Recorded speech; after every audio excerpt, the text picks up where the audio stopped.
పాకిస్తాన్ పరిస్థితి ఇప్పుడు రెంటికి చెడ్డ రేవడిలా తయారైంది. సీజ్ ఫైర్ లో లెబనాన్ భాగస్వామ్యం అని పాక్ ప్రధాని చెప్తుంటే మాకిచ్చిన పాయింట్లలో లెబనాన్ లేదని అమెరికా, ఇజ్రాయెల్ చెబుతున్నాయి. దీంతో పాకిస్తాన్ మధ్యవర్తిత్వంపై ఇరాన్ అనుమానాలు వ్యక్తం చేస్తోంది. సొంత పెత్తనాలు చేసి మరోసారి అంతర్జాతీయంగా పరువు పోగొట్టుకుంది పాకిస్తాన్.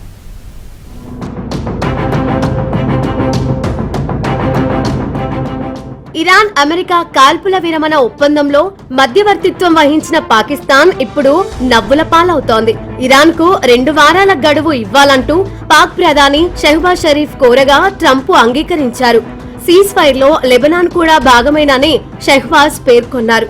కానీ పాకిస్తాన్ ప్రకటనపై ట్రంప్, ఇజ్రాయెల్ తోసిపుచ్చాయి. దీంతో అమెరికా, పాక్ చేసిన భిన్న ప్రకటనలు దౌత్యపరంగా గందరగోళానికి దారితీశాయి. సీజ్ ఫైర్ కు సంబంధించి అమెరికా, ఇరాన్ కు పాకిస్తాన్ ప్రధాని వేర్వేరు ప్రతిపాదనలు అందించారనే ఆరోపణలు వినిపిస్తున్నాయి. పైగా ఇరాన్ మీడియా సైతం షెహబాజ్ షరీఫ్ కు టార్గెట్ చేస్తూ విమర్శలు గుప్పించింది. తాము ఇచ్చిన ప్రతిపాదనలు కాకుండా వేరే పాయింట్లను అమెరికాకు ఇచ్చుండొచ్చంటూ ఇరాన్ ఆరోపిస్తోంది. సీజ్ ఫైర్ ఒప్పందం లెబనాన్ కు వర్తిస్తుందని అమెరికా ఎప్పుడూ చెప్పలేదంటూ America vice president JD Vance తెలిపారు. ఇరాన్ ప్రతినిధులు సీజ్ ఫైర్ ప్రతిపాదనను తప్పుగా అర్థం చేసుకున్నారంటూ పాక్ ప్రకటనను జేడీ వాన్స్ తోసిపుచ్చారు. సీజ్ ఫైర్ కేవలం ఇరాన్ కు మాత్రమే వర్తిస్తుందని క్లారిటీ. సీజ్ ఫైర్ ప్లాన్ లో లెబనాన్ సహా తమ మిత్రపక్షాలపై దాడులు ఉండకూడదని ఇరాన్ డిమాండ్ చేసింది. కాల్పుల విరమణ కుదిరిన సందర్భంగా పాకిస్తాన్ ప్రధాని షెహబాజ్ షరీఫ్ చేసిన ట్వీట్ ను ఇరాన్ విదేశాంగ మంత్రి అబ్బాస్ అరాక్చి రీట్వీట్ చేశారు. లెబనాన్ లో జరుగుతున్న దాడులను ప్రస్తావిస్తూ ప్రపంచం మొత్తం ఈ పరిణామాలను గమనిస్తుందన్నారు. ఈ విషయంలో అమెరికా ఇచ్చిన హామీలను నిలబెట్టుకుంటుందా లేదా అన్నది కీలకమని పేర్కొన్నారు. యుద్ధాన్ని ఆపమని సెల్ఫ్ గోల్ వేసుకుంటున్న పాకిస్తాన్ పై ఇప్పుడు అనుమానాలు మొదలయ్యాయి. మధ్యవర్తిత్వం వ్యవహారంలో ఇరు వర్గాలకు లెబనాన్ అంశాన్ని సరిగ్గా వివరించలేదా అనే ప్రశ్నలు తలెత్తుతున్నాయి.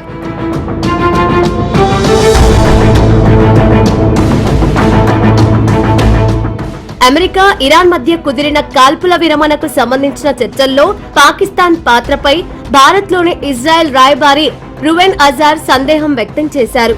ఇస్లామాబాద్ మధ్యవర్తిత్వంపై తమకు నమ్మకం లేదన్నారు. ఇరాన్ లో తాము అనుకున్న లక్ష్యాలు సాధించేందుకు అమెరికా సమన్వయంతో ముందుకు సాగడం చాలా ముఖ్యమన్నారు. Pakistan is a credible player. I think that the United States has decided to use the services of the facilitation of Pakistan for their own reasons.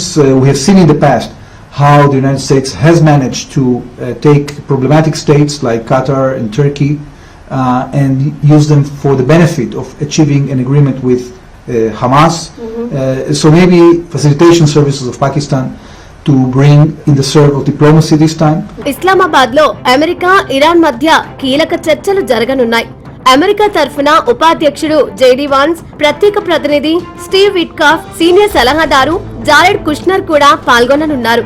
ఇక ఇరాన్ తరఫున స్పీకర్ గాలిబాఫ్ నేతృత్వం వహించనున్నారు. లెబనాన్ విషయంలో ఇప్పటికే పాకిస్తాన్ ద్వంద్వ వైఖరి వహించడంపై అమెరికా, ఇరాన్ విమర్శలు గుప్పిస్తున్నాయి. ఇస్లామాబాద్ వేదికగా జరిగే చర్చలు సఫలమవుతాయా లేదా అనేది కీలకంగా మారింది.